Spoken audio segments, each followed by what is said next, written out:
വേവിച്ചൻ വണ്ടിപ്പെരിയാർ ഇവന്റെ മുതലാളി. താനാണോ ഈയുടെ മുതലാളി? ആ. ഇവിടെ തന്നെ കാണാൻ വേണ്ടി ഞാൻ ഇരിക്കുകയായിരുന്നു. താൻ എന്ത് നോയ്സൻസ് ആയി കാണിച്ചു വെച്ചിരിക്കുന്നത്?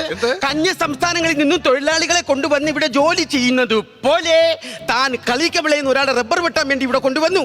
എന്നിട്ട് അവൻ ചെയ്യുന്നതോ റബ്ബർ വെട്ടുന്നതിന് പകരമായിട്ട് ഏതെങ്കിലും പെണ്ണുങ്ങളുള്ള വീട്ടിന്റെ ഫ്രണ്ടിൽ ചെന്ന് അവിടെ നിന്ന് പൈപ്പിൽ കുളി. ഇത് ശരിയാണെന്ന് നിങ്ങൾക്ക് തോന്നുന്നുണ്ടോ? എന്തേടാ ഇത്? നേരത്തെ ഒന്നും ഇങ്ങനെ ഇല്ലായിരുന്നു, നിങ്ങളെ കണ്ടപ്പോഴാണ് ഇളവിയത്. ഈയുടെ കുളിയെ കുറിച്ച് തന്റെ അഭിപ്രായം എന്താ? എനിക്ക് അവന്റെ കുളിയെ കുറിച്ച് പറയാനൊന്നുമില്ല. ഞാൻ കുളിക്കും. ഞായറാഴ്ച ഒരു ദിവസം നല്ല പച്ച സോപ്പ് തേച്ച് നല്ല രീതിയിൽ കുളിക്കും ഞാൻ. അതാണോ ഞാൻ ചോദിച്ചത്? പിന്നെന്തോന്ന്? താങ്കളുടെ ഒരു കാര്യം മനസ്സിലാക്കുന്നത് നിസ്സാര കേസല്ല. ആ. IPC 338, 339, 340. This is a rural case.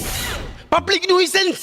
The public nuisance agriculture is the Flavinov, I give the Stadium, I will visit the Ford, Sinda, there.